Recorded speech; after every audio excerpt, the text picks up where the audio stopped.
You're listening to the Back Home Network, presented by Homefield Apparel.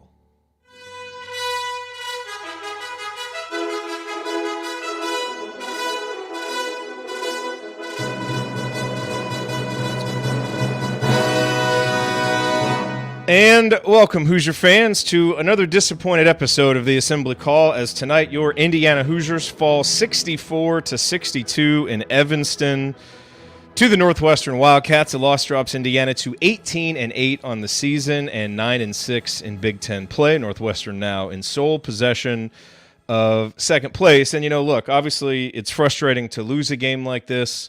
And to lose two to Northwestern, despite how good Northwestern has been this season. But, before we jump into analyzing this game and analyzing some of the frustrations, it is important to set the context, which is that, when Indiana went on the road for this 2-game road trip, Michigan, Northwestern, I think we all would have been happy to get one. Indiana did beat Michigan, and they darn near stole this one too. So overall, a very up and down 80 minutes on the road for Indiana. But at the end of the day, you won one and almost won another one. And so I think it's important to frame the rest of the discussion that we're going to have tonight with that. And with that said, I'm Jared Morris. I'm here with Andy Bottoms and Ryan Phillips. And guys, let's start this show the way that we start every show, and that is with our Hoosier Proud banner moment. And, for me, I'm going right there to the end of the game. It's 62-60. Indiana defending, and Miller Kopp gets a steal on the inbounds, gets it into Trace Jackson Davis for the bucket. That put Indiana at 62-62. You get one stop, and maybe you get another chance to come down and win the game, or it goes to overtime. And obviously we know what happened there. You knew Northwestern was just going to let Boo Buie take it. He had been very successful in the second half doing that. But on this one, I thought Trey Galloway really D'd him up well. Boo Buie with an obvious push-off that was not called, but credit to him for making the shot, and Northwestern ends up winning by 2. But, that play was just, it kind of signified what Indiana did to get back in this game, which is they started making more hustle plays, Kopp especially, and they got the ball to Trace Jackson Davis. And Trace, who struggled in the first half, was able to really do it all in the second half, scoring, passing, and he freed himself up for a lob 2 possessions earlier that Jalen Hood-Schifino threw off the top of the backboard. But Trace was terrific in the second half, and, we'll talk about the first half. Obviously, it's very concerning that Indiana dug themselves a hole that deep, but they were able to battle back and gave themselves a chance to win, and unfortunately just weren't able to make the plays or get the calls at the end of the game that would have helped them complete the comeback. All right, let's talk about our presenting sponsor.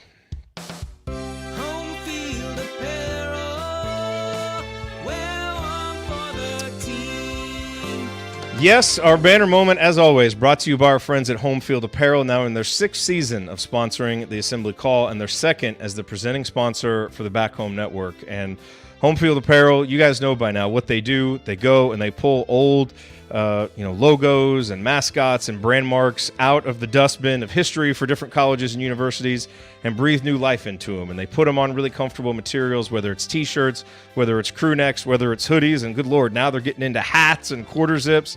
They've really got it all going at Homefield Apparel, and what's cool is they're constantly doing refreshes. So they refreshed Indiana earlier this year. They're refreshing a bunch of other Big Ten schools, so you always have a reason to go back. And they're doing some pretty fun stuff with their app and with text messaging, where if you get on those lists, you can actually get pretty good discounts, sometimes even better discounts than we're able to give you here with our promo code HOME. But the bottom line is Homefield Apparel is the best apparel website for college sports fans. Whether you're buying something for yourself, buying gifts for others, they have something for everybody at Homefield Apparel. Go to the website, homefieldapparel.com. Use the promo code HOME, HOME, to get 15% off. That's promo code HOME for 15% off. Wear one for the team. All right, well, it is time to move the ball, find the open man, and get some opening thoughts from the rest of our team. And Andy, we will start with you, your bottoms line on this Indiana loss.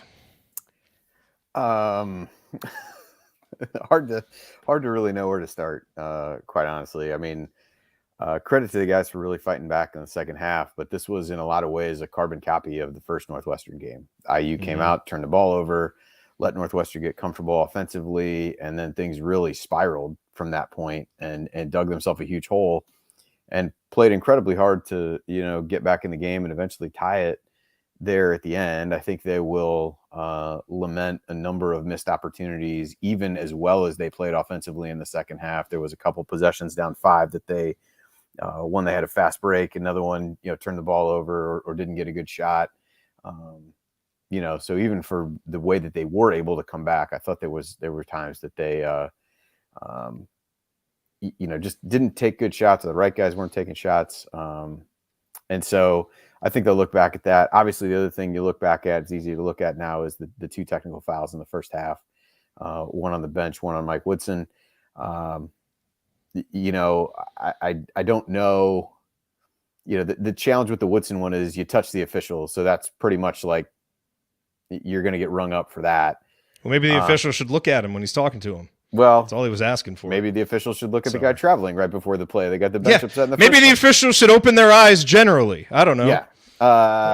That's a lot to ask from Larry Serrato.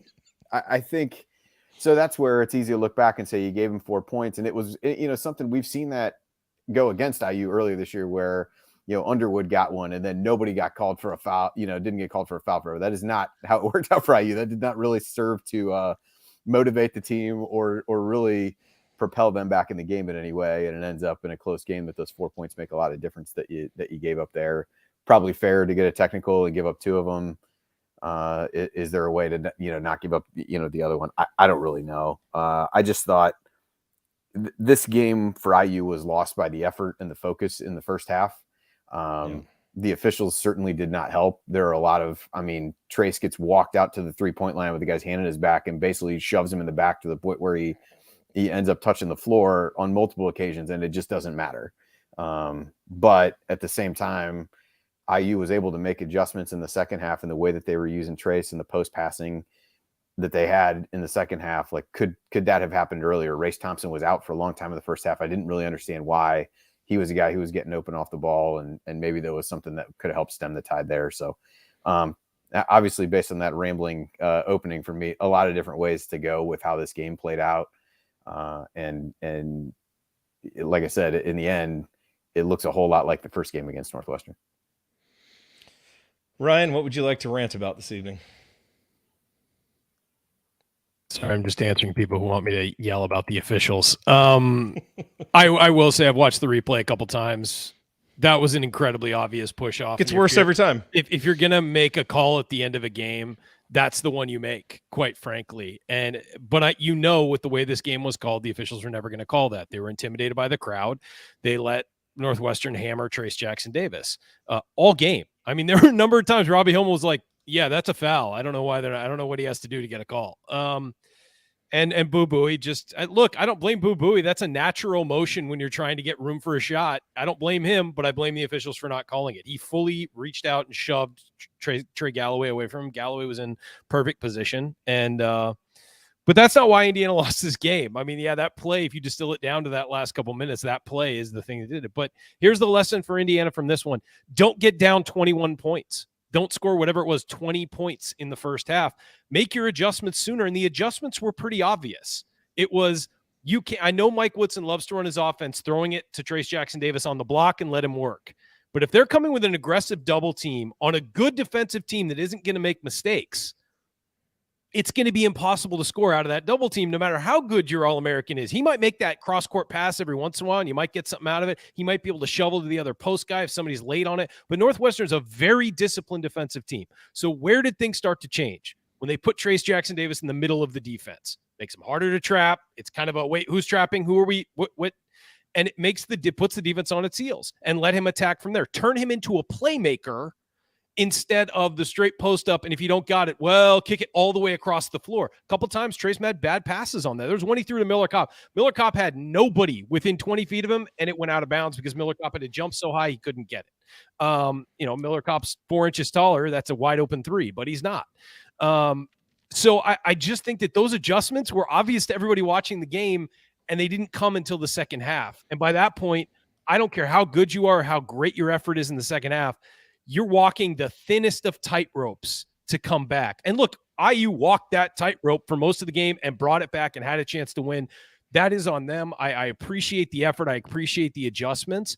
But at the same point, how many teams can come back from 21 points down and actually complete that comeback on the road? It's very difficult. Indiana buried itself in the first half. Again, kudos to everybody involved for the comeback, but you can't be shocked you lose that one, and you can't be upset with one call when you put yourself in that position by just not adjusting to what the game was giving you. You knew going in exactly what Northwestern was going to do. If you watch the Purdue game, it's exactly what they did to Zach Edey. It's exactly what they did to Trace the first time they played. And what was the issue the first time? They turned the ball over too much. Well, first half, turn the ball over a ton, don't get enough shots up, only took 5 3-pointers. I mean, that's the game where you got to run shooters off screens and get something else to take the pressure off Trace. They did that a little bit in the second half to get guys to knock down threes. So that's the lesson from this. It's not one call missed. The officials are terrible in this league. They're going to be terrible every game. Don't put yourself down 21 points and expect to win the game. Yeah, well said. I mean, it was really just a game of missed opportunities for Indiana, and the officiating was bad. You know, there were some bad calls, you know, both ways. Trace had an obvious goaltend that didn't get called. You know, so I mean, the officiating was really bad, but Indiana lost this game, as you guys said, because I just thought we were way too casual in the first half, you know, and this team gets into some stretches like that, you know, where Jalen is too casual with his ball handling and Trace is a little too casual with his passing. And, you know, we saw that a lot, you know, and I kind of started wondering, you know, you've got Trace, who pretty much knows he's going to play every minute of the game. Jalen knows he's going to play pretty much every minute of the game. Yeah. And a lot of these guys are playing big minutes. And, you know, what has really struck me in both the Michigan and the Northwestern game is it kind of feels like a team that tries to, whether consciously or subconsciously, paces itself a little bit in the first half because they don't have quite the same fire and intensity early on. Now in the second half, you know, they got it, and the defense was much better. You know, they're able to make the comeback against Michigan. They completed it. Tonight they didn't. But, you know, you do wonder if there's a little bit of that there. You know, the announcers tonight are even commenting, and people who were there live commenting just about kind of how tired Indiana looked in the first half. But then they snapped out of it and played with a lot more fire and effort in the second half. So they had it in them. But you do wonder when guys have to play this many minutes, you're probably naturally going to pace yourself a little bit in the first half. And the problem is Northwestern's good enough to make you pay for it, and they did tonight. It feels like the only guy who lately has been into the game in the first couple minutes, and I don't mean like not showing effort, but like has been warmed up and going and not easing his way into the game, has been Trace. And tonight, Trace couldn't ease himself into the game because they're double teaming him like crazy and all over him. And look, some of those are fouls. Like he's, you know, on some of those passes, he's getting his arm hit and it causing a turnover and all that. I understand that. That's completely fair to complain about. But you got to have other guys ready to step up as soon as the ball goes up. And I'll say, I think I tweeted out, I'm like, the scheme is not helping them tonight. And what Northwestern does, and they're a very good defensive team, they find the holes in your scheme and they exploit them. And that's what they did in the first half. Basically, they said, we're not going to let Trace be superhuman. The rest of you have to beat us. And Indiana didn't do it. Indiana looked terrible offensively. And that's why, again, you've got to have a fail-safe that's not Trace Jackson Davis just dominating a one or two post players, or Jalen Hood-Schifino hitting every pull-up jumper he takes. You've got to have something else to offer, because guess what? Teams are going to watch that first half. When they go to the tournament, teams are going to watch that first half and be like, that's what we're doing to them. You know, we may not be able to do as effectively as Northwestern, but we're going to make them uncomfortable and make other people beat us. And that's what they should do. That's what I'd do against Indiana, is double Trace, make him have to pass out of a double team across the defense, and make them run something else. Make them, instead of going to Trace on the block where he's most comfortable, make them give him the ball in the middle of the court, or make them run somebody off a double screen who doesn't usually score very much and have him beat us. I mean, that's going to be the recipe moving forward. And I'm surprised it really hasn't been necessarily after the first Northwestern game. Now, look, Trace had 24 rebounds in that, looked like a triple-double threat in that one, just like he did tonight. But that's just because of who he is. If he's not scoring 25 points a game and Jalen Hood-Schifino's not adding 20, 25, Indiana's in trouble.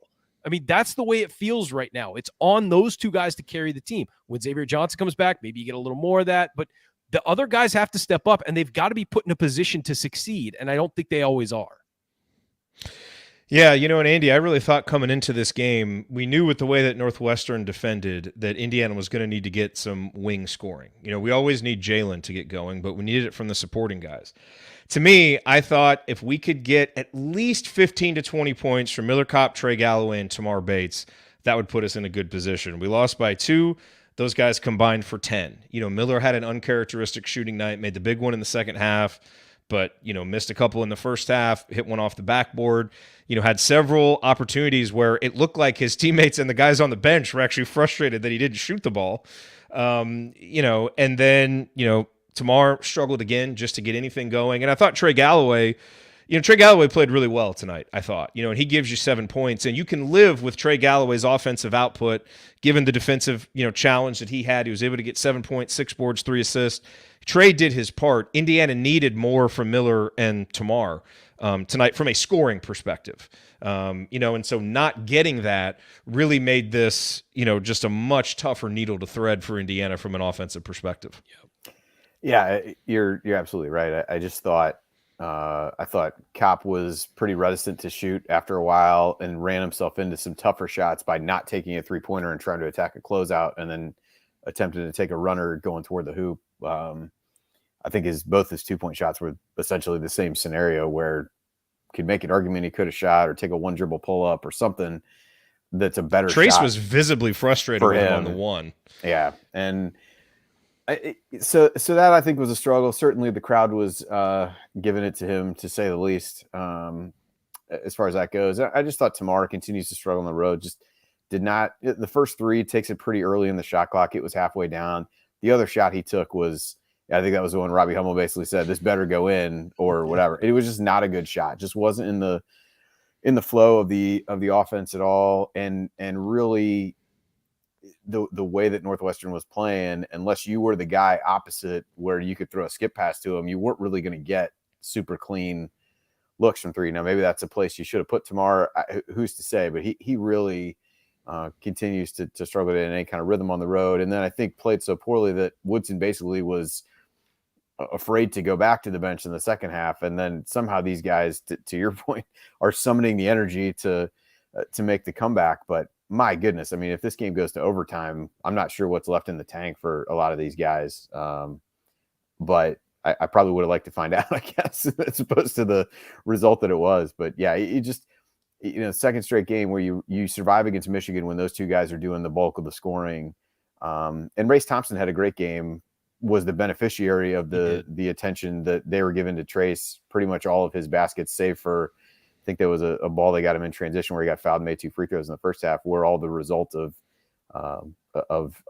Trace attracting the defensive attention, making some nice passes, and then being able to finish.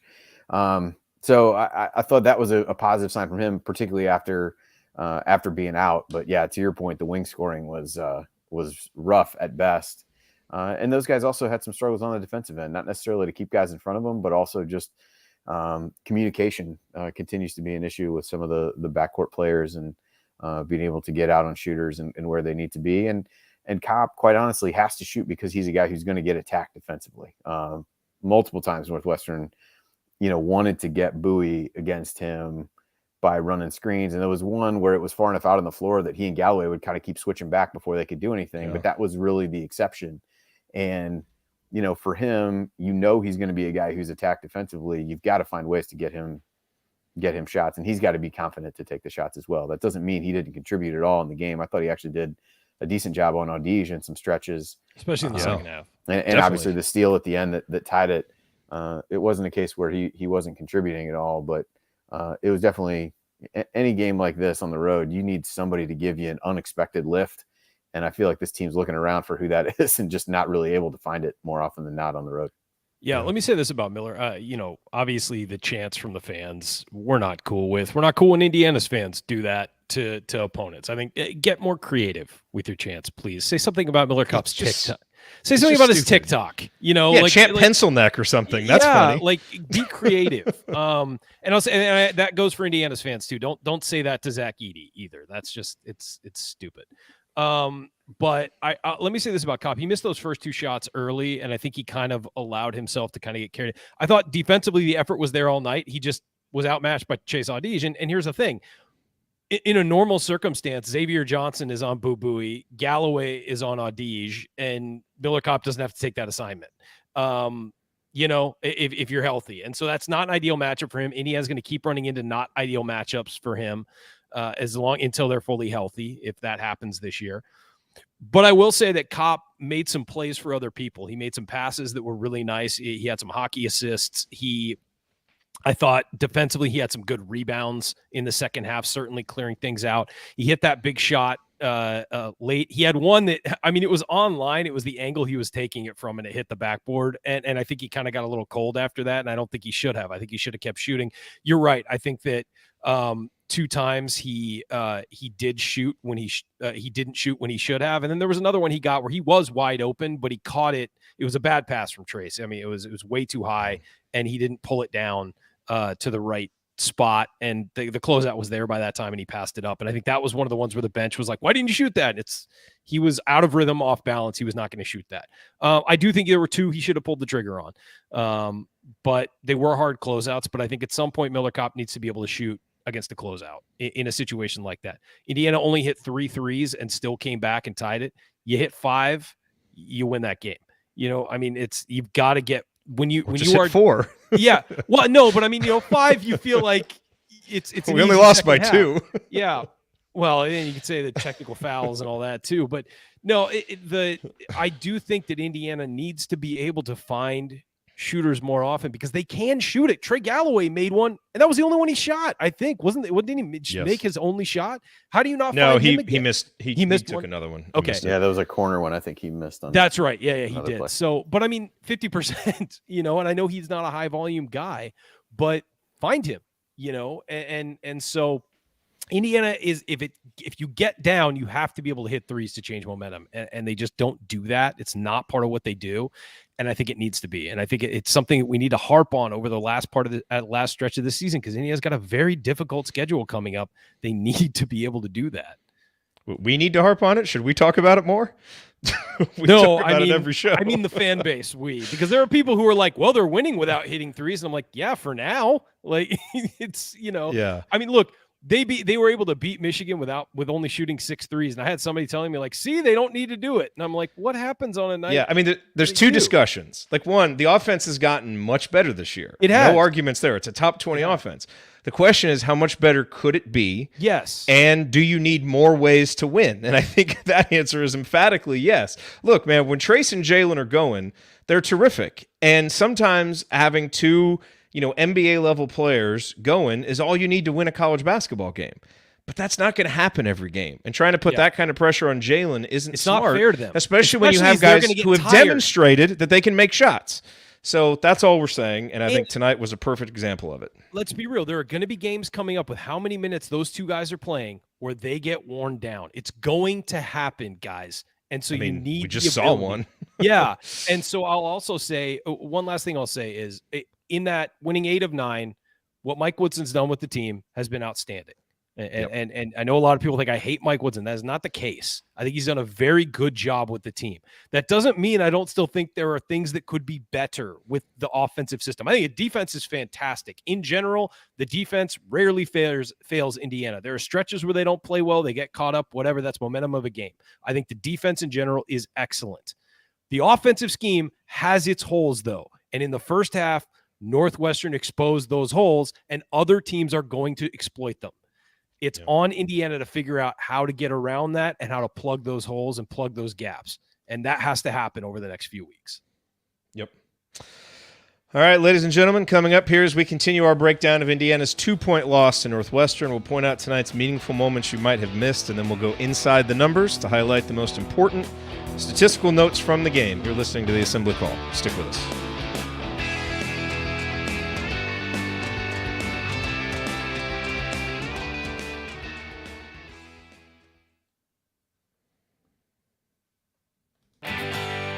Hey guys, it's Gene Steratore, CBS officiating analyst and retired Big Ten basketball official. You know I have never listened to the Assembly Call, and to be honest, I don't intend to. But if you listen, make sure you ignore anything Ryan says about officiating. He's really good from the seat of his pants, but I wouldn't trust him on the court with a whistle around his neck. Time has proven him wrong on virtually everything. Take care. We'll talk soon. Thank you, Gene. You are listening to the Assembly Call IU postgame show. I'm Jared Morris here with Ryan Phillips and Andy Bottoms, and we are breaking down Indiana's loss to Northwestern. And it is the top of segment 2, so you know what that means. Meaningful moments that you might have missed. Yes, it is time for tonight's Meaningful Moments You Might Have Missed, brought to you by our friends at Hoosier Ticket Project, where they help individuals and families experience IU athletic events in person for the first time through the generosity of alumni and fans. To learn more about how you can donate money or extra tickets to help create meaningful moments for other IU fans, visit HoosierTicketProject.org. That's HoosierTicketProject.org. Ryan, I think what you said earlier tonight was correct. That, for as much as we want to talk about some of the missed opportunities in the second half, and there were several, which we'll get to here in a minute, and as much as, I do think officiating is a storyline coming out of this game, Indiana shot itself in the foot and lost this game in the first half. Just way too many, and it wasn't even as much missed opportunities. It's just not even giving yourself a chance to have the opportunity with some of the early turnovers. They turned over on the first two possessions of the game and just never able to get into rhythm. But Andy, one thing that really jumped out to me, it's 35-17, and Northwestern has just owned the first half. And, in the Michigan game, Indiana was able to make that run at the end of the first half and get a little momentum going into halftime. And Indiana had a couple of opportunities at the free throw line where they got two straight 1-1s, and they missed the front end of both of them. Now, look, on the night, Indiana from the free throw line, they picked it up and they ended up 15 for 20. Northwestern goes 14 of 14 from the line, so they didn't miss any of their opportunities. But, I just thought those two missed free throws were kind of indicative to me in the first half of just kind of a lack. I don't know exactly what it was. Again, whether it's pacing themselves, lack of focus, just not quite having that edge, whatever it was, they didn't have it. And so when the opportunities were there, they couldn't take them.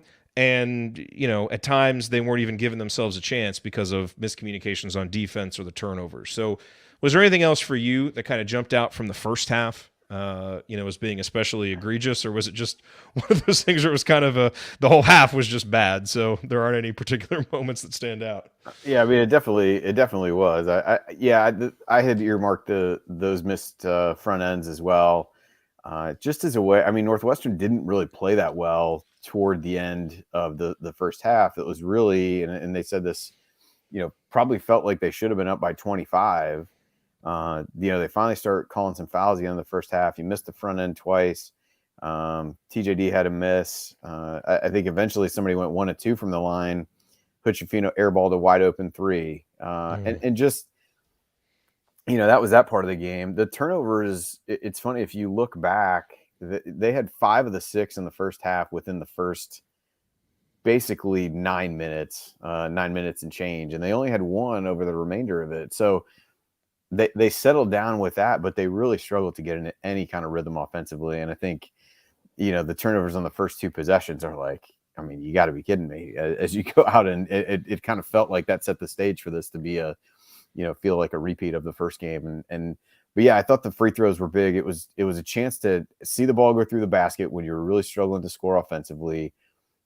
You got them, and got the second foul on Adige and Bowie, I think, in that stretch as well. And can you capitalize on those things to at least get it down to, even if you got it to 15 at the half, right? And luckily they made a nice push, right away out of the gate in the first half, but they really didn't gain that much ground in the first 4-minute segment. It took a little bit to get to that, so I'm sure we'll hit some of the plays down the stretch. But yeah, the free throw stretch to me in that last 4-minute segment toward the end of the first half was a kind of the first of many missed opportunities to chip into the lead earlier than what they did and what they would eventually do in the second half. Ryan, the only thing that I actually came away from the first half impressed by, there wasn't much. I thought Malik Renew. I look forward to hearing this because I couldn't think of anything. No, literally the only thing I walked away from it, when you saw how Northwestern was defending, I got kind of nervous about how Malik would handle it because he's been a guy who's been a turnover machine. I thought he handled the double almost, as well or better than Trace did in the first half, just in terms of being composed, making passes. We just didn't connect on any of the shots, but he found guys wide open. Yeah. And I thought, again, just showed some growth in terms of being patient, seeing the floor, and just being able to make some good passes. So just a hat tip to him for some better play in the first half. Yeah, and I was worried about him handling the atmosphere too. He, on the road has been up and down for him. I think that vaunted Northwestern atmosphere. Just because the atmosphere also of being a game where you're behind by that much. Guys try and rush. They try and do too much. When it's calm and you're kind of in an even game, guys, defer to other people instead of trying to make it all about themselves, especially as freshmen. You saw in the first half, Jalen was trying to do too much too. No, I was impressed with his ability to sort of stay within himself a little bit and find guys open. They also didn't double him as hard as they were doubling Trace, and it was a little bit delayed, so he had more of a chance to sort of scan the defense. So, but that helped him, and I think it made him more comfortable. I thought the pass in between to Trace at one point was really nice, but I was also like, maybe just bring it up a little bit so it's not his ankle. But Trace being Trace figured it out and scored it anyway. But he also took that ball off his hip too. I mean, he didn't handle it well, and it was not the best pass, but he pulled it. He had he was calm enough to grab it off his hip, settle himself, look, and then make the play. So I was impressed with him, with his ability to remain calm. Now, I mean, in a game like that, against the guys he's playing against, he probably needs to find a way to score a little more. And especially if the double's not coming as hard, maybe try and get there before. But I'd like to see them do what they do with Trace and try him at the high post. I know he's not a great ball handler. He has a tendency to travel before he dribbles, but try him out at the free throw line. And I think that when Indiana became the most effective was when they were doing that screen and the short roll with Trace that they did against Purdue that really worked, and let him scan the floor and work from there. I'd like to see them try that with Malik a few times, maybe upcoming in a home game, because I think that he can handle that really well. He's good with the ball. As long as he just doesn't try and go too fast and take those steps before he dribbles, I think he can be solid from there as well. He made the one really nice play at the end of the shot clock too, where he didn't panic and made a nice pass to Trace there. I thought, for as rattled as everybody else seemed, it kind of speaks to the overall point you were making about him. For as rattled as everybody else seemed, even in that situation, shot clock running down, you would feel like his inclination would be just to try to throw the ball at the basket and get it up there, but really showed some poise and a nice pass to TJD in that situation as well. A couple more moments, as we look to the second half, Andy, they showed a replay of this play when Indiana was down 51-44. And Trace has it over in the left corner, is basically falling out of bounds and throws that cross-court pass. And what I loved about it is, Trey Galloway didn't sit there and wait for the pass. He went and met it because the pass was a little bit off target. He goes and meets it. Bad pass. Yeah. Yep, goes and meets it and scores. That makes it 51-46, and it was a big momentum play. And I thought right after that, Indiana missed an opportunity to close the gap even more. Again, they eventually closed the gap and tied it at 62. But there were a lot of opportunities over the final 7-8 minutes where they could have maybe done that sooner. And then it doesn't all come down to just one play. And this was a great example of that. The next possession, they get it out in transition. Trey gets it. He tried to throw it ahead to Scoop, and the pass was just too high, and Scoop didn't have a chance. Then the next possession, it was one of those where Miller passed up a three, drove, missed a floater. And you could see Trace telling him, like, Miller, shoot the ball. Just shoot that, because he's driving right into the teeth of the Northwestern defense. He thought he was going to ball fake, get around a guy, shot. And the defense came to him. And it was, I get it's an instinctive thing, but that's one of the ones he should have shot. I'll say this about that breakaway too. Trey Galloway is such a good finisher. Do not give that ball up. There wasn't great spacing. There wasn't great spacing. Scoop and Trace were too close together. The angle wasn't there for the pass. And I think just trying to be unselfish, he tries to go over the top. Also, he's a good teammate. Tamar hasn't got it going. Try and get him a bucket, whatever. No. Yeah. You got to drive, get fouled, get it up on the rim. Trace is there for a rebound. Either take that yourself or draw the defense and lay it to Trace right there as the trail. Those are the two options there. Trying to pitch it ahead was a bad idea. And I think Trey knew it immediately when he threw it.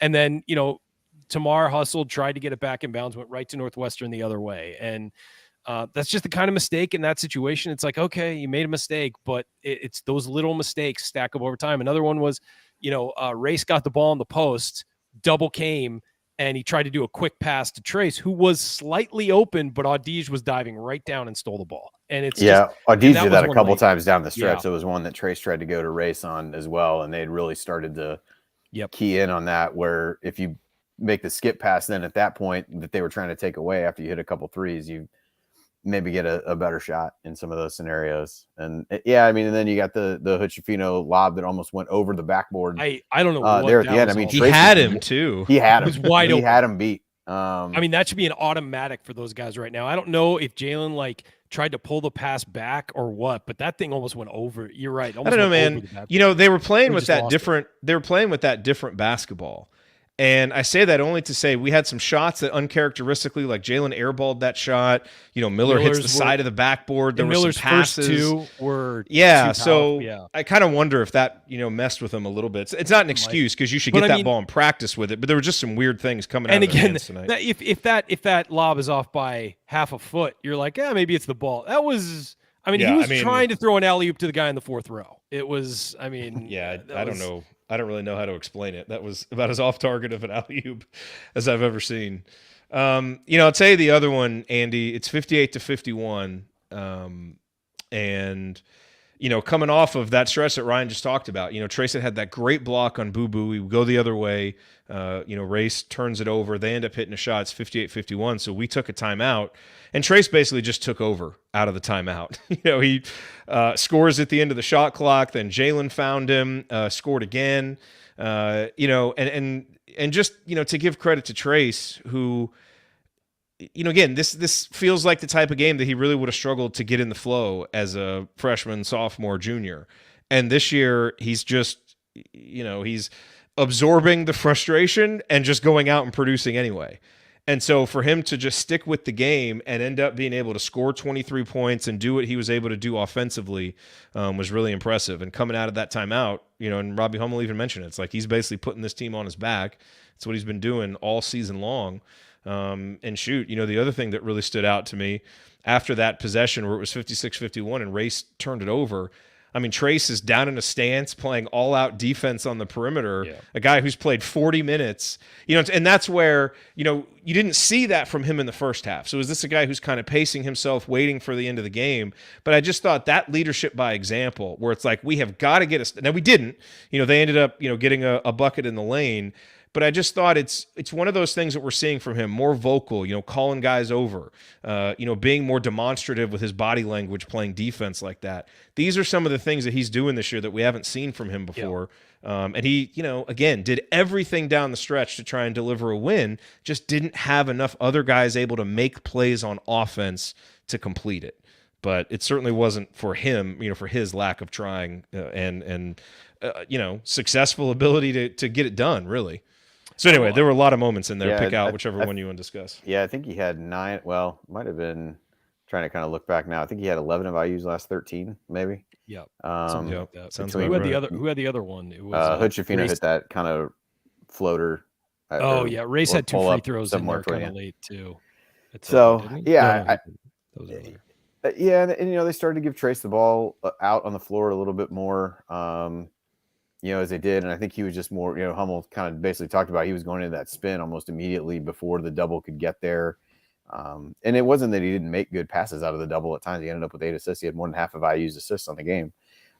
But yeah, really asserted himself and seemed to find an extra gear when it seemed like his tank was on empty there down the stretch and seemed to be limping around a little bit at times. I didn't know if he kind of like stubbed his, like hit his foot on somebody. That was one of the plays I thought he got hammered in the first half that they didn't call anything on.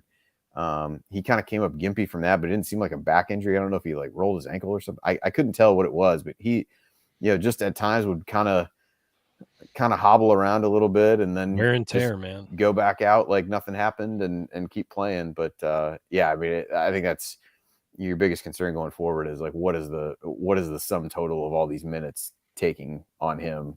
And everything that's getting put on his plate right now. And there's no breathers down the end of the schedule for this team. So they got to figure out ways to try to steal him a little bit of time. But some of that starts with other guys producing. Although I actually thought, given how Race played, and we talked about Renew playing well, probably an argument to be made in the second half when you're really trying to make a comeback. Maybe you can't live without Trace, but those were, Renew was the lone bench guy who really did anything and seemed in the flow of the game. Here's the funny thing. I liked what Renew did. They were minus 14 when he was in. That shocked the hell out of me to read.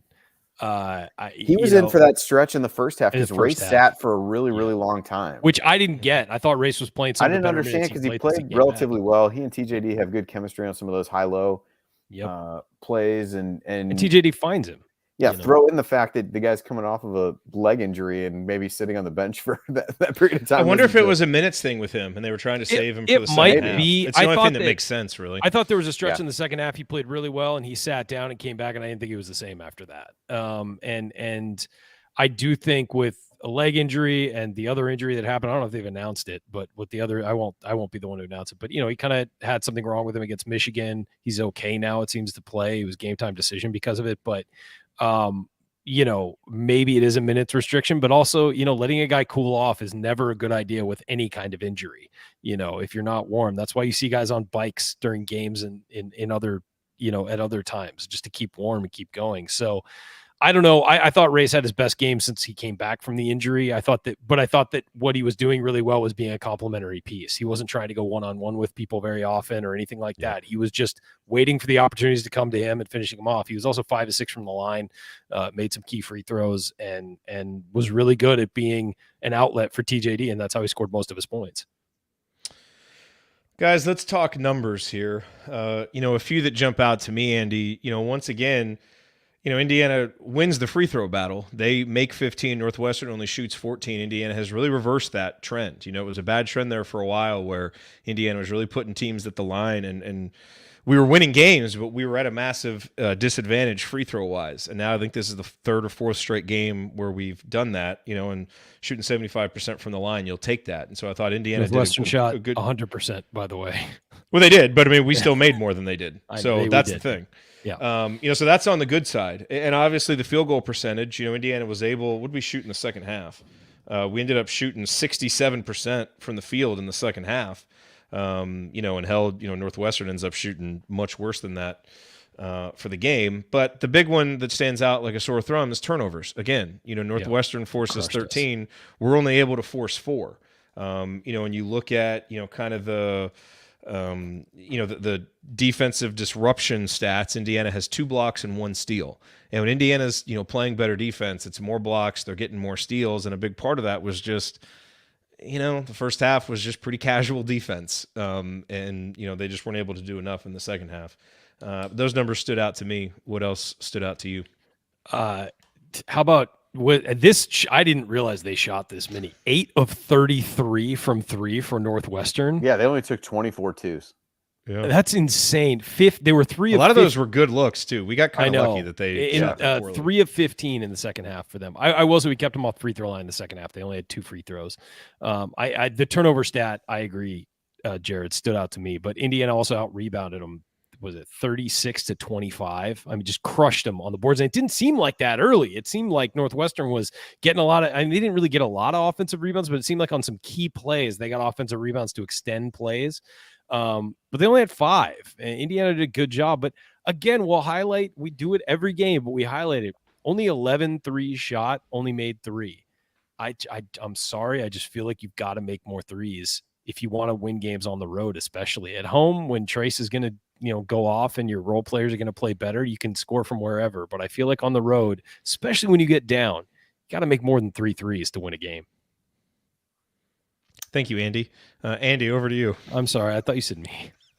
I'm being distracted, so I apologize. What's funny about the turnovers is Northwestern only got 6 points off of them. So it wasn't like it led directly to points. The problem was, early on they kept IU from getting into a rhythm.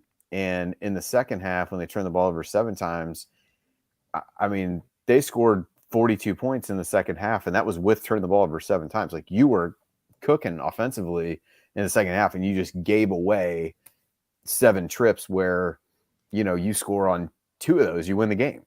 And so that was where you had some of those that were just guys fumbling passes. There was the one from TJD early that went over Kopp's head. There was another one that I think went through Race's hands, I want to say, or maybe it was Race to Trace. Yes. One of them kind of went through their hands. We talked about the transition one when Galloway threw it away. We talked about the Huchafino pass off the top of the backboard. You just, as well as they got to be playing, for as bad as they were offensively in the first half, they were playing just as well in the second half. And to give away 7 possessions is a big one.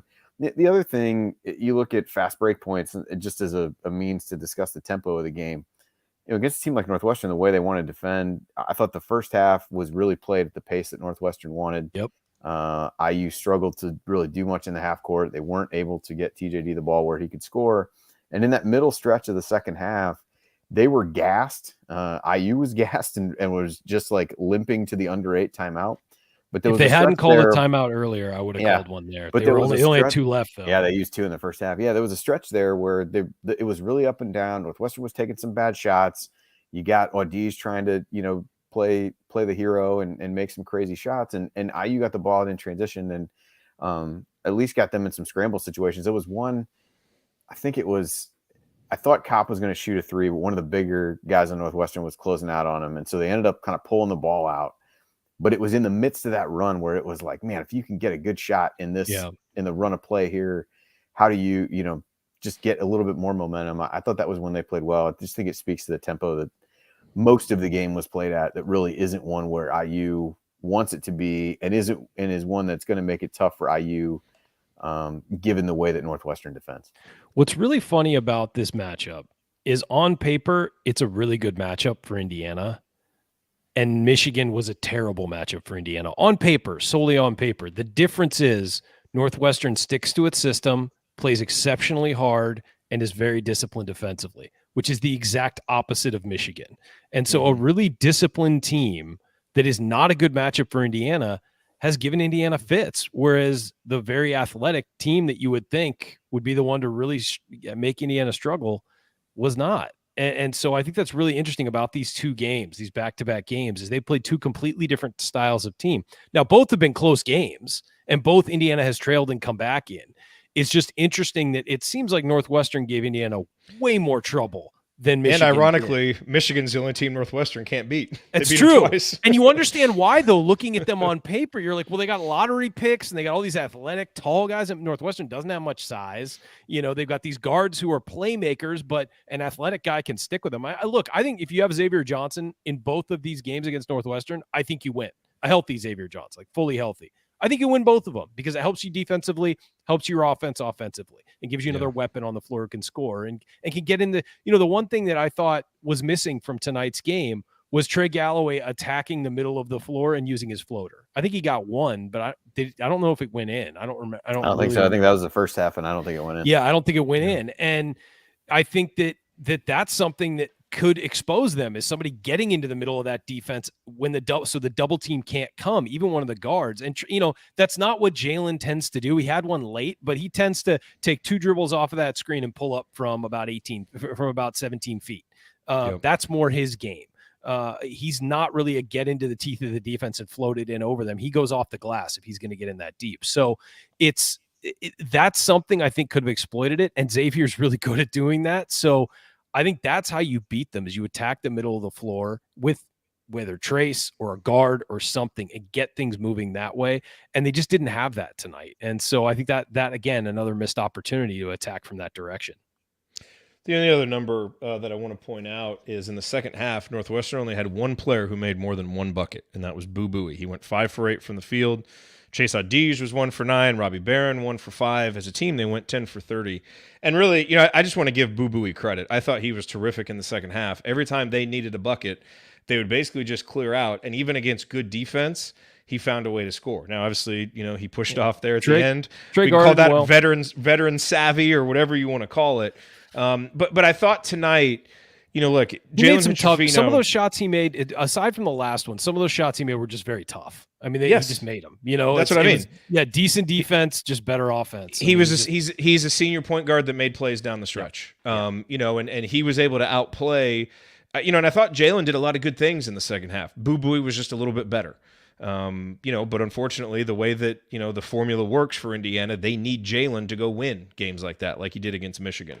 And so tonight, Chase Audige really came out scoring early. Indiana locked him up after that. He also maybe got a little shot happy and took a few bad shots.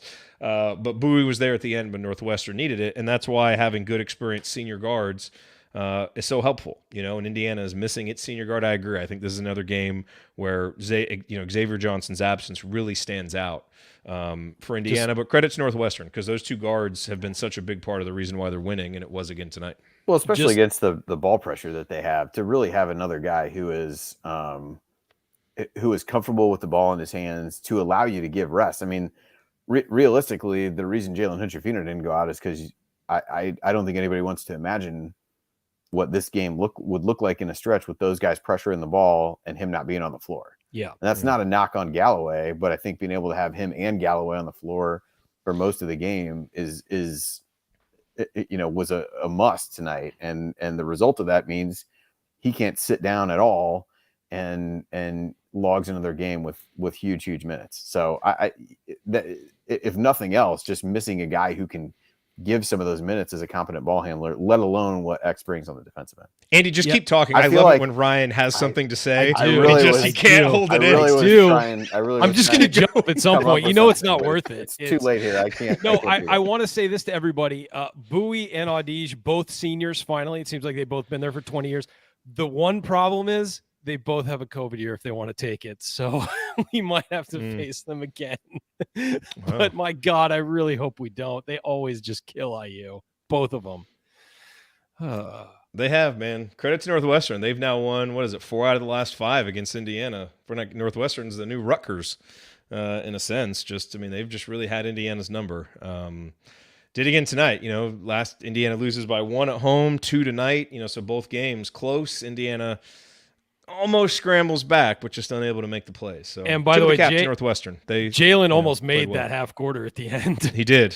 That was inches away from going in. It wasn't one of those where it hits the bottom of the rim or the side. It was right on line and very close.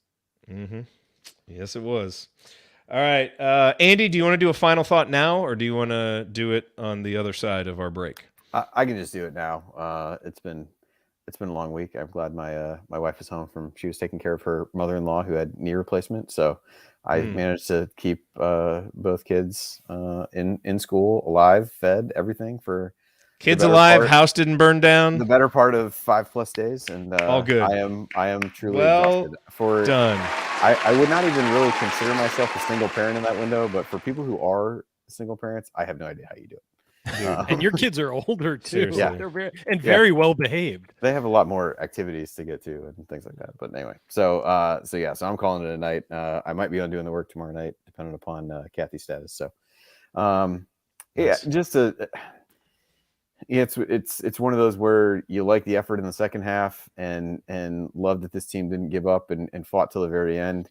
What you hate is the fact that they put themselves in that position, and I think that'll be probably the thing to remember about this game and the thing to remember about the first Northwestern game, quite honestly. And kind of thought coming in that the way they played in that game would, they feel like they've been on this somewhat of a revenge tour of sorts by beating some of the teams they've beaten. And it felt like, this was setting up to be one that, all right, can you exercise the demons of a game that you played really poorly in early in the year? And they weren't able to do that for a variety of reasons. So I think that was disappointing. And for me, being able to go back home after that is going to be important when you really have to win against Illinois as you look forward to trying to get that double bye. You really got to win the home games that you've got left on the schedule. And can you find a way to get a split in the road games that you have? I think if you can do that, you feel pretty happy with how things go down the stretch. So they just need to bounce back. This weekend, take care of business at home against Illinois, right the ship a little bit, and go back from there. So, you're going to look up at the end of the season and you got 2 losses to Northwestern by 3 points. And it felt like in large portions of both those games, it wasn't that close. So it just something to learn from. And obviously, as you think of lingering questions, the biggest one is I just don't know how sustainable it is to continue playing some of these guys this many minutes.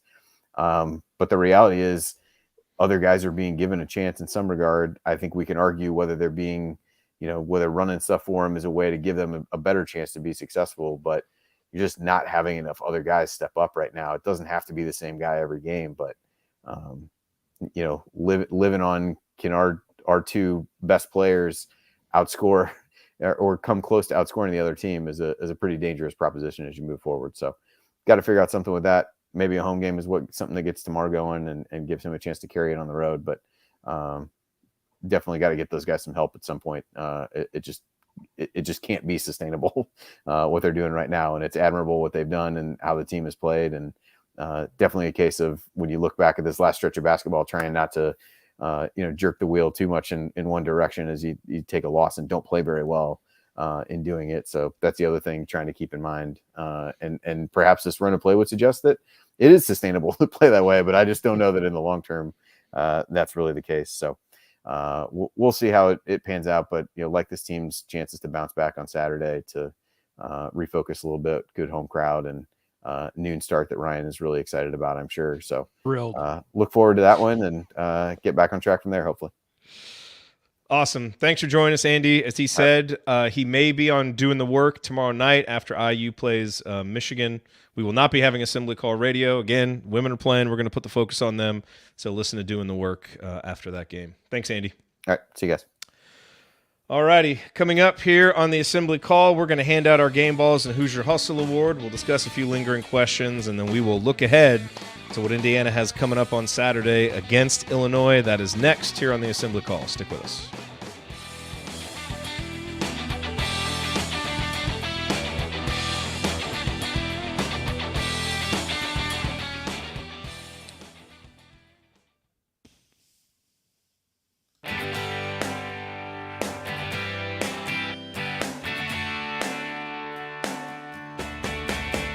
This is Anthony Leo.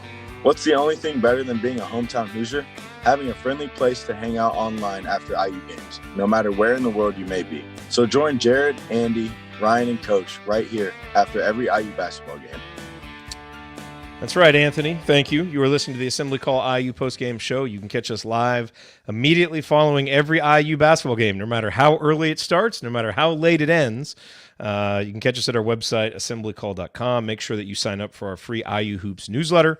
It's join.assemblycall.com is the URL to sign up. That's join.assemblycall.com. All right, and because, Ryan, we are not doing a show tomorrow, we need to talk about our normal Assembly Call radio sponsor. We're going to talk about them tonight, and that is True Blood Real Estate.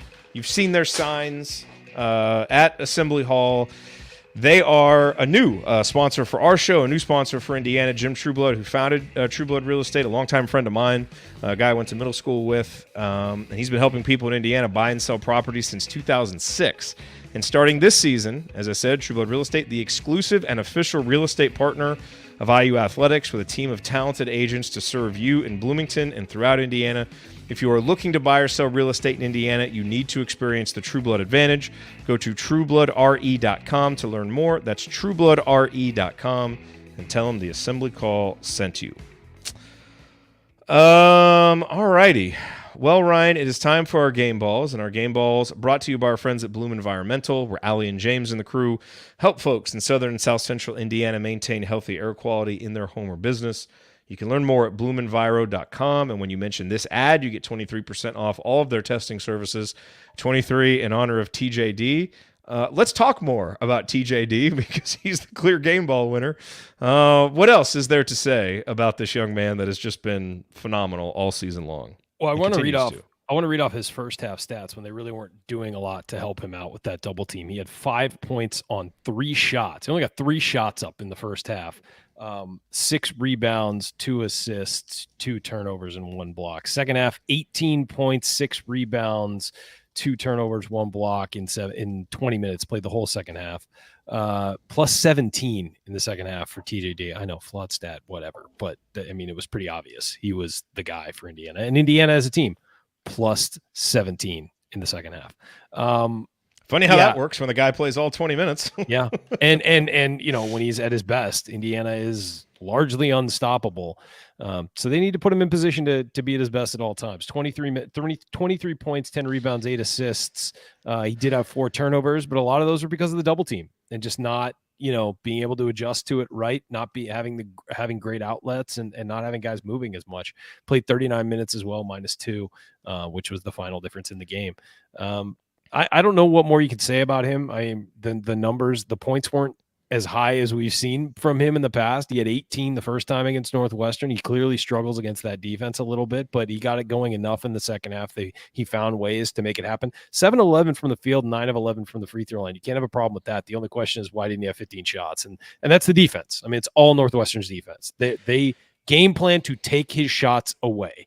And so you got to do 2 things. You got to find ways to get him shots that aren't going to be back to the basket post moves, because that's exactly what Northwestern's taken away. He's too good at that.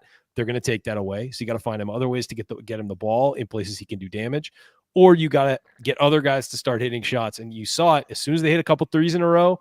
The double was a lot later coming to Trace, and they were doubling from different angles, and he was able to beat guys one-on-one and get some buckets. So it's about the scheme, helping him out a little bit more in games where teams specifically game to take him away. And that's going to be something Indiana's going to have to adjust to going down the road. But I thought he fought through it as well as he could tonight. You're right. There was a little bit of, I think the look on his face in the first half wasn't, lackadaisical or whatever. I think it was, oh, here we go again. Like, against these guys, we're facing the exact same thing again. We gotta be better. And it looked like frustration more than anything else for me. And then he was a huge part of getting them going in the second half. And he was the leader from the front. And I understand some of the frustration. I do too. As we look back on the first half, I've gotten my notes here. It was 25-12. We got it to Trace at the top of the key, let him drive. He got fouled, avoided the double. And I think, as you start to think back about that first half, look, obviously the players didn't execute. Like some of the turnovers, that's not Mike Woodson making lackadaisical passes. No, of course that's not. Jalen Hutchefino with a bad pass, Trace with a bad pass. Like that stuff you just can't do. Bad plays in transition, that's not on the coach. But, the more I think about the first half, and kind of the theme that we've talked about is this staff is good at making adjustments. It just feels like they come too late. I would agree. 100%. I kind of don't understand why we didn't play in the first half like we did in the second half and move Trace around more. The big difference between Trace and Zach Edey is, Zach Edey has one way to beat you, and he's amazingly efficient at it. But you can't do a lot of different things with him. With Trace, you can. You can get him the ball in different places. You can do different things. And so I think as we think about the first half, you kind of wonder if you change some of that stuff up, does it get him a little bit more juiced up? Does it get the offense going a little bit more? It's a very because obvious it just felt like we were happy to settle with playing into their hands in the first half. And it's not like what they did was shocking. So I don't quite understand why it took us so long to adjust to it. Exact same thing they've done to us the last couple times we played them. Exactly what they did to Northwestern or to Purdue. Over the weekend, you saw it. You watched them and you were like, "What did you see from Northwestern?" They high pressured the young guards and they doubled Edey hard. That's exactly what they did to Indiana tonight. And so, I agree. Like I again, you have to give the staff credit for making adjustments at halftime. But those adjustments could have come at the under 8 timeout. They could have come at the under 4 timeout. They could have come at the under 12 timeout where things weren't working well. Get Trace moving, put him in the middle of the floor, something we've asked for all year. Put him in the middle of the floor and let him work.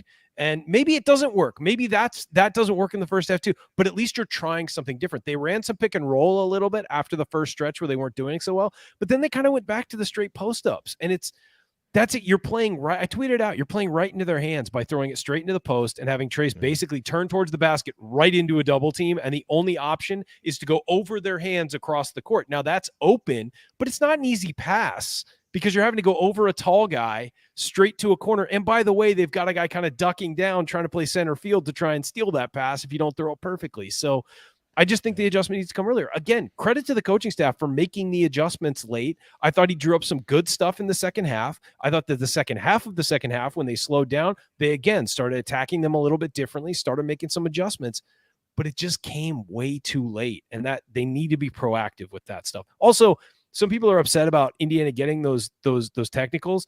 I have no problem with Mike Woodson getting that technical. No problem with that at all. That is a non-issue.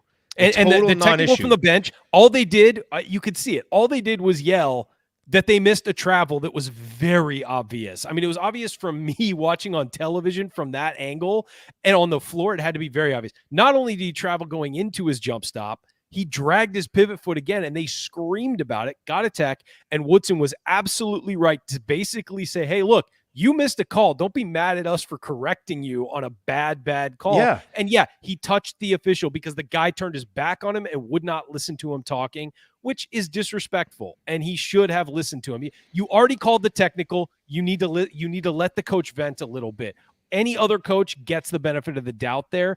Agreed. He shouldn't. Woodson gets no benefit of the doubt, and we've talked about it many times why that might be. But I have zero problem with that 4-shot window there. Because I thought that the bench was absolutely right to complain, and I think Mike Woodson was absolutely right to be furious about the technical. So the call was so bad, Armand Hill jumped up.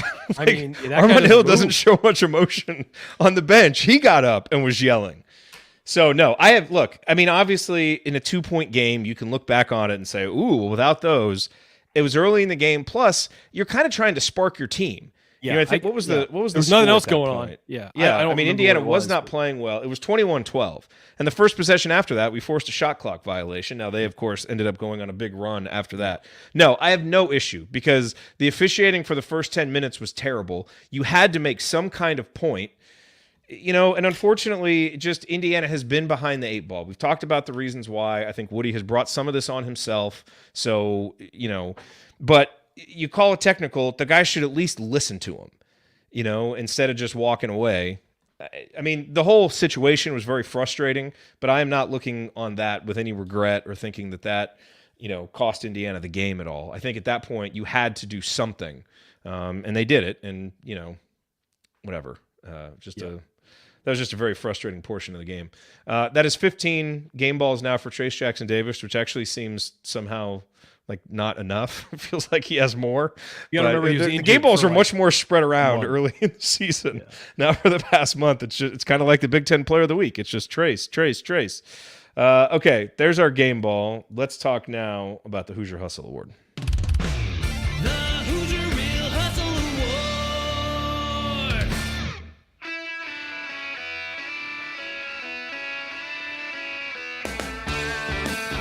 Hi, this is Anthony Leal, reminding you to check out our friends at Evansville Security Services. Based in the hometown of IU legend Calvert Chaney, Evansville Security Services has been providing off-duty police officers to businesses and individuals since 2001. In other words, they're in the business of prevention and peace of mind.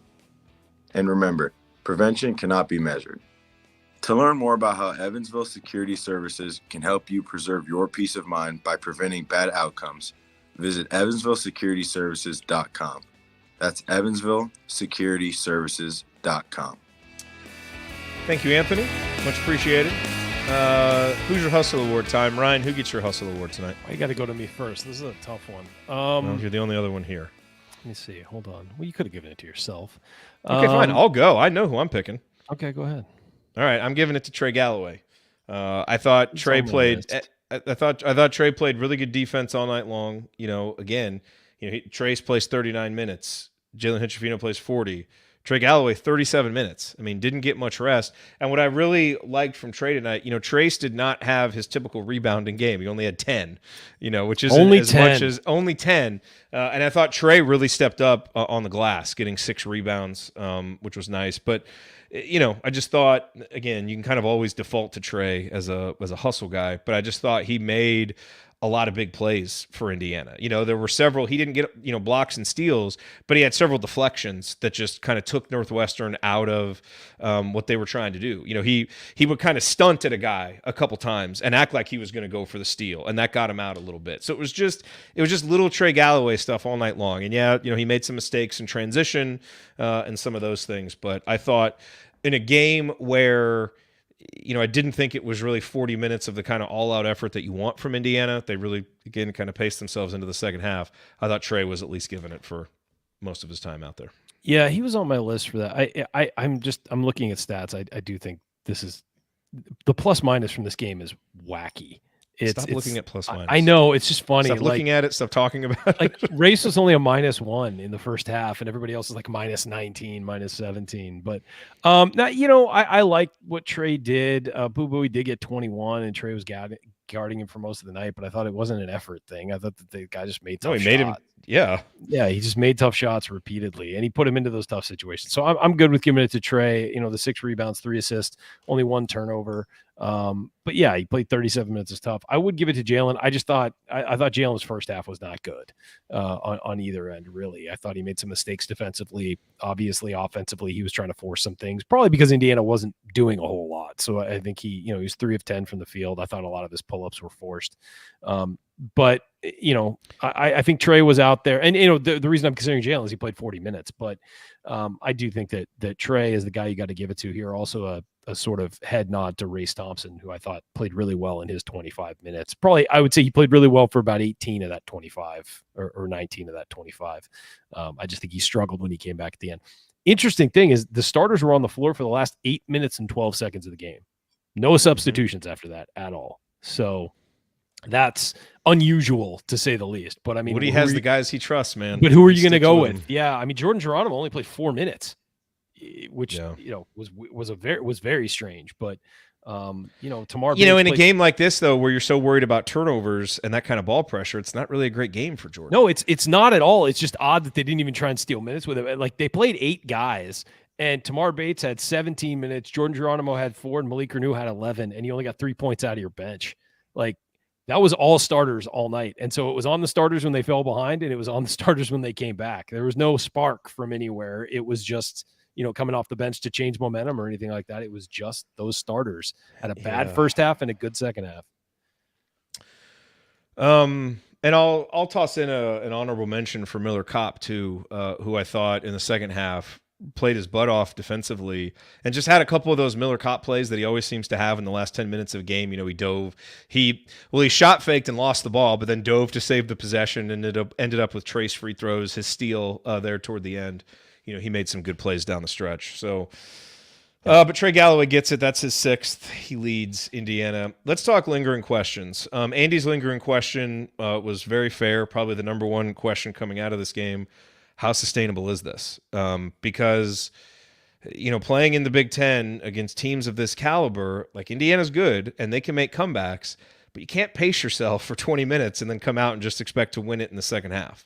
And so, this is a question to be answered. If Xavier Johnson can come back, I think Don Fisher said on the pregame that he was still a week or two away, but we're nearing it. I mean, he's going to get back on the court. What does that look like? How much pressure is he able to take off? I mean, there's a whole host of questions there.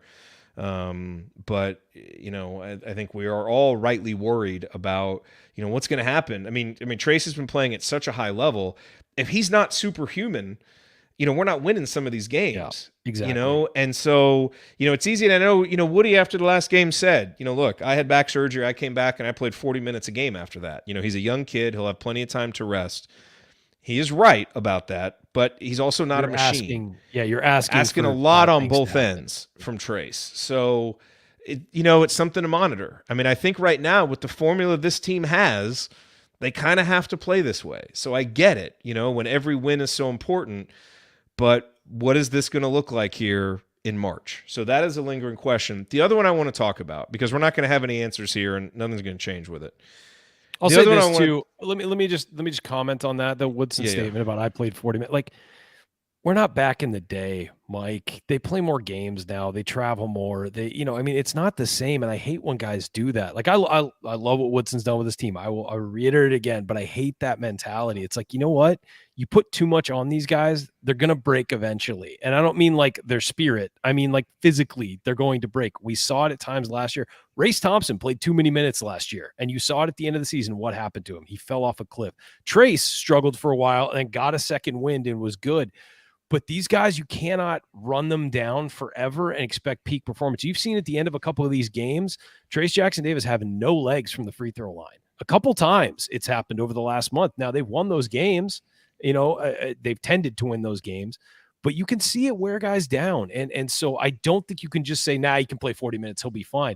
That stuff builds up over time, and it sneaks up on you when you most need it, when you need it in a game like this. I didn't see it tonight. I saw them all very tired, but Northwestern was real tired too. I didn't see any specific player. No, we looked more tired in the first half than we did in the second half. I would agree. Problem. And I think that stuff wears you down. So I do think that you can't just rely on, they're young, they'll be fine. Like, man, he's doing so much for you on both ends, and so is Jalen, that eventually that stuff will come back to bite you. And so obviously they want to get X back. That will take some of the pressure off Jalen. In the post, Malik's got to step up and play more. Jordan's got to step up and play more. Race has to be healthy and play a little bit more to give this guy some breaks where they can, because all these games in the Big Ten are going to be tough down the stretch. Indiana has a very difficult schedule. They had the hardest schedule in the Big Ten before the season, and then all 6 of the teams they only play once are wound up at the bottom of the conference. So this is going to be a real rough stretch, and they need other guys to step up and play some minutes, and they need to be willing to let Trace sit some,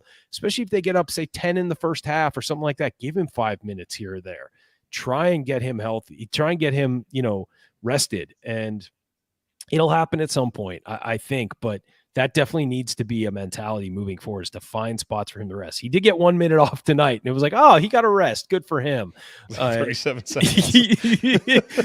But at the same time, do the old thing that the Lakers would do with Shaq. Sit him, pull him out 30 seconds before the next media timeout. Get him at what's actually game-wise, a minute of rest, but it's actually about 10 minutes or something like that. Like, you got to make those adjustments and get him off the floor.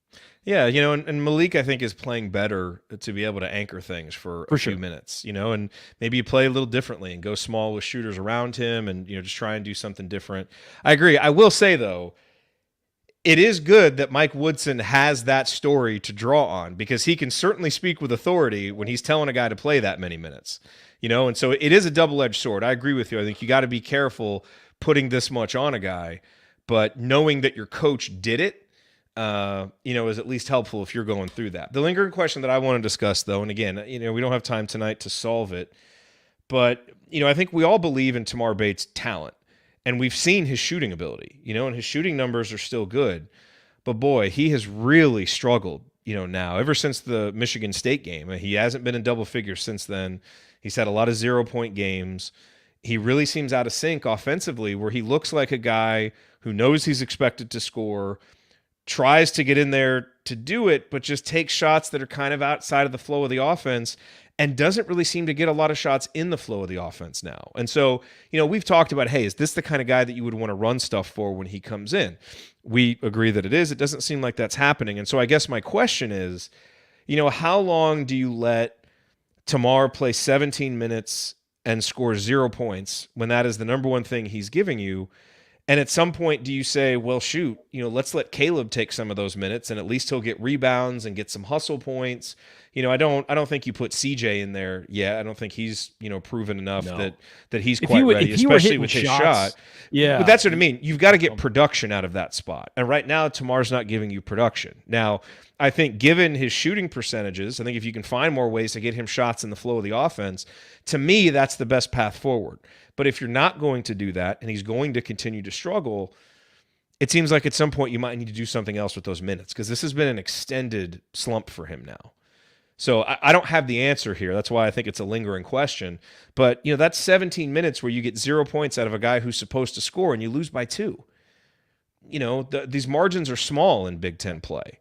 So it's an issue that has to get solved, whether you solve it with getting him going or giving those minutes to somebody else. They've got to get more production from those minutes. Yeah, I think I don't know. I think that Tamar's upside is such that you need to just bank on him figuring it out. I really do. And at home, we've seen him play well, not necessarily recently, but at home, we've seen him play well. I thought he played well against Purdue and only hit the one shot. I'm pretty sure he only had the 1-3. Yeah. Or no, he looked like a guy who was ready to explode that game and then never got the shots. He had 3 free throws too. But yeah, I do think that you have to bank on him figuring it out on the road. You really do, because you need that scoring punch. I agree. And so I think you have to keep going, especially because there's not an easy option off the bench. CJ Gunn, again, early in the season, looked like he might be that guy. He's shooting at 8% from 3, and defense isn't your problem. And he's a very good defender, but defense isn't your problem right now. It's getting other and defenses do have to respect Tamar, and they do. I mean, he provides spacing when he's out there. But so, yeah, I think... Yeah, I do think you need to keep riding with him, and hopefully against Illinois, maybe we see an explosion, and maybe that gives him the confidence to keep going. Because again, also next year, you're going to need Tamar Bates to be special, and you got to get him to a point where he feels that way. Yeah, no, you're right. I mean, that is the best answer, and so hopefully Indiana's able to figure something out there. All right, let's look ahead here. We don't have Andy here to give us a scouting report or coach to talk for 10 minutes about how great Brad Underwood is. We've seen Illinois before. They are currently ranked 24th in KenPom. Indiana projected to win 75-71. We all remember the game up there where Indiana won 80-65 and played terrific. That's the interesting thing. They showed the graphic about the difference in Indiana's stats, home and away. And obviously it's stark. This is a team that plays a lot better at home. And yet there aren't many teams in the country that have 3 road wins like Indiana does, at Xavier, at Illinois, and at Michigan. Those are 3 pretty good true road wins. So this team can win, on the road. And obviously this game they'll have at home, so hopefully they can come back and, get a good crowd and get something going. I think Illinois is probably one of the more mercurial teams in the country. They have the talent to beat anybody. You listen to national guys talk, and they talk about who do you think is most likely to make the Final Four from the Big Ten, and Illinois still gets mentioned because they've got talent, they've got pieces, they can do some different things, but they've also lost, 2 out of their last 3. They lost to Iowa, and they got blitzed by Penn State, a feeling that we know well. What's that like? Yeah. Now, that led to a big turnaround for us. Let's hope that their turnaround is a little bit more delayed. We got to play at home after that game. They have to come on the road. So I think we all feel good, about this team, coming home. And so hopefully Indiana's ready to go. And most of all, hopefully we can get some of these role players and supporting guys into the act scoring-wise. I think that would be the biggest development and probably the biggest thing to watch. And it'll be interesting to see if Illinois decides to defend Trace a little differently because he absolutely dominated them in the first matchup up there. They didn't double until the second half. Yeah. So by the way, we are not going to have Assembly Call Radio tomorrow night, but for those of you who are in our private community, we are going to do Banner Friday on Friday. So we'll have Mike DeCourcy and then our good friend John Gassaway, who writes for ESPN, an Illinois grad. He's going to come on and help us preview the Illinois game. So you'll get really good insight. John's awesome. So we'll talk about the Illinois game with him and lots of other stuff. So that'll be coming on Friday for those of you who are inside the private community. All right, Ryan, let's wrap it up here. It's only 9:24 where you are, but it's 11:24 where I am. It's time That's to early. get I some could go rest. out, Remember to check out our friends at Home Field Apparel. Use the promo code HOME to get 15% off your first order. Ryan, last call, over to you. Yeah, I said it earlier, and I think the lesson here is don't get down 21 points on the road. I mean, it's simple as that. When things aren't going well, you got to make adjustments. I think players have to make adjustments to the way they're playing. I think coaches have to make adjustments to what they're running. And if a team shows you they can guard what you're doing, you need to make adjustments and you need to go away from it. And I think that Indiana in the first half really played in Northwestern's hands. And it's disappointing because you knew exactly what Northwestern was going to do. You've seen it on film all year, and Indiana just kind of walked right into it, expecting things to be different. And it wasn't. And so credit to, again, I've repeated this, credit to the coaching staff and credit to the players for the way they responded in the second half. But I think those adjustments and those responses from the players need to come earlier. There needs to be a sense of urgency when things start to go bad to fix it and not wait till you get to the locker room to hash it out and then have to be sprinting towards the finish against the team you should beat. Northwestern's really good this year. They are. But man on man, Indiana's a better team even without Xavier Johnson. And Indiana, both of these games that has played against Northwestern should have won. And so it's a disappointment. That's not to say that what Northwestern isn't great, but Indiana's the second best team in the Big Ten. And we expected them to compete for a Big Ten title before the year. We should expect them to win games like this. And that's the expectation they have raised it to, too. It's not an unreasonable expectation. They put the expectations at that level by getting the players they have and by playing the way they have over the last 10 games, that they should win these games. And so you can respect the changes made and the effort in the second half and still be disappointed and say, hey, this is a game they should have won. And the one at home was a game they should have won. Doesn't take anything away from how good Northwestern is. They just took down Purdue. They've been a really good team this year. But Indiana should have won this game. And I think if you asked everybody on Indiana's team, they would say the same exact thing. And so the pattern has to be those adjustments need to come sooner. And the players need to adjust what they're doing sooner. It needs to be a sense of urgency to get that done when things go sideways. When you're down 10 in the first half, that's when they need to come, not when you're down 20 and walking into halftime. So again, you scored 20 points in the first half. Clearly something was wrong that needs to be changed. And hopefully moving forward, they change it, because I think they're going to face this exact kind of defense. Not as good as Northwestern, but people are going to do the exact same thing moving forward and make Indiana beat them with it. Yeah, well said. Look, this is going to sound weird because I think you're right. This is a game Indiana should have won. I think we all, believe that. I think, and that's not necessarily taking anything away from Northwestern. I do think Indiana, man for man, has more talented players. What Northwestern has done a really good job of, and all the credit to Chris Collins and to their guards, is they really maximize the talent that they have. And they play a particular system that their guys are well suited for. They do it really well. And so, so credit to them. And look, this is a game, Ken Palm predicted Indiana to lose by 1, and Indiana ends up losing by 2. So it's not, this is not your grandfather's loss at Northwestern. This is a good team.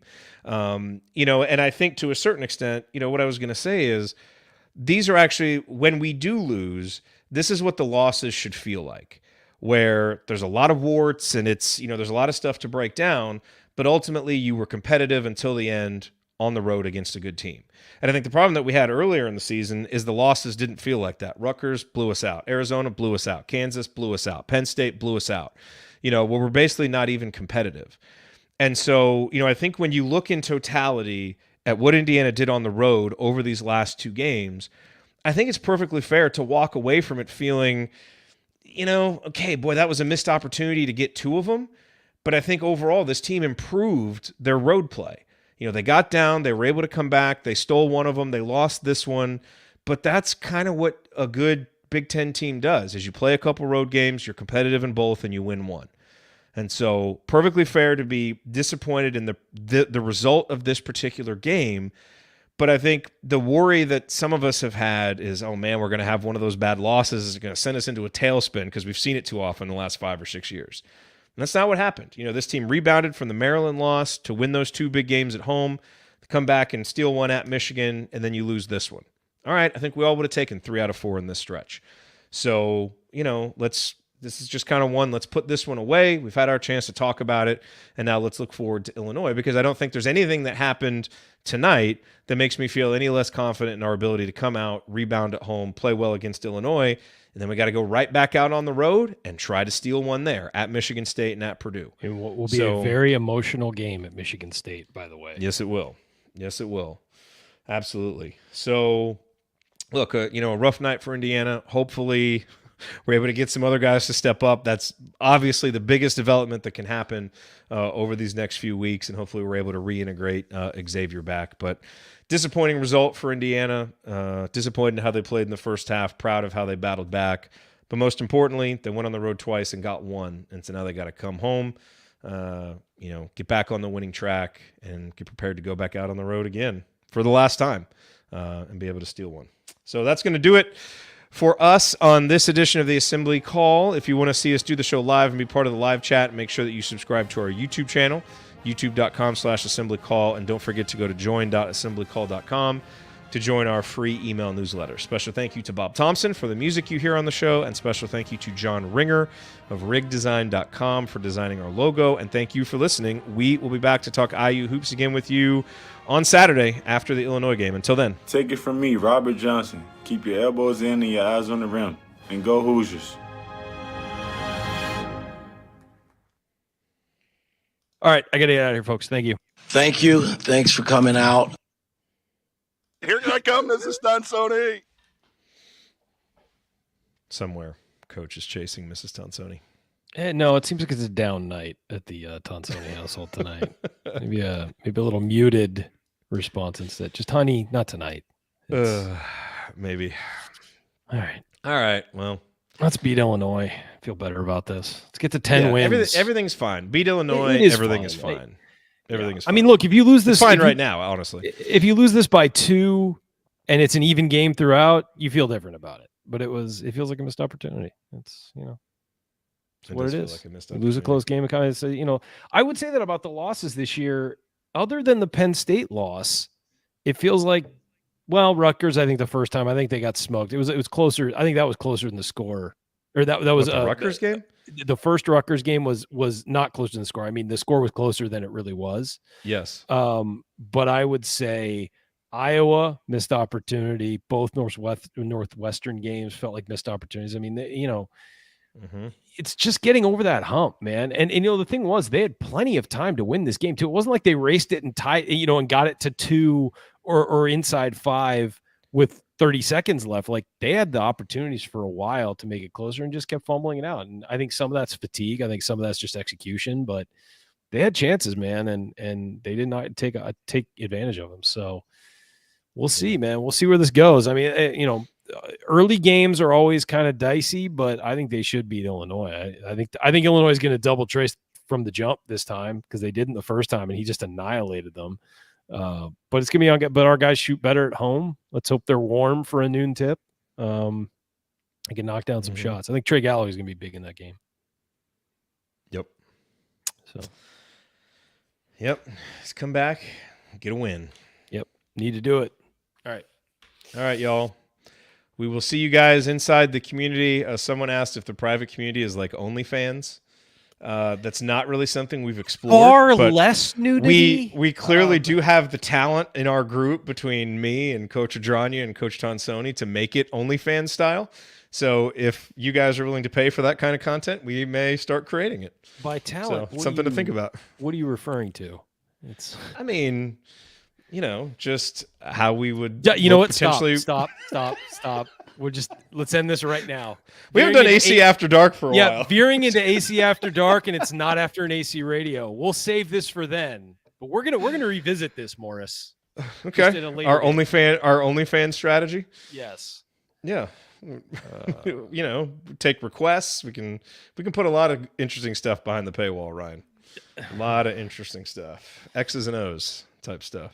Well, whenever I drop any information in the paywall, it always finds behind the paywall. Always finds its way out, and it's like it's supposed to stay here, guys. No, the information in the community stays in there. It's when you drop it in the live chat that is public that it gets out. No, I've dropped some stuff in the community before that I find elsewhere, and I'm like, guys, that was just for you. But apparently, some of you belong to multiple sites and are spreading this around.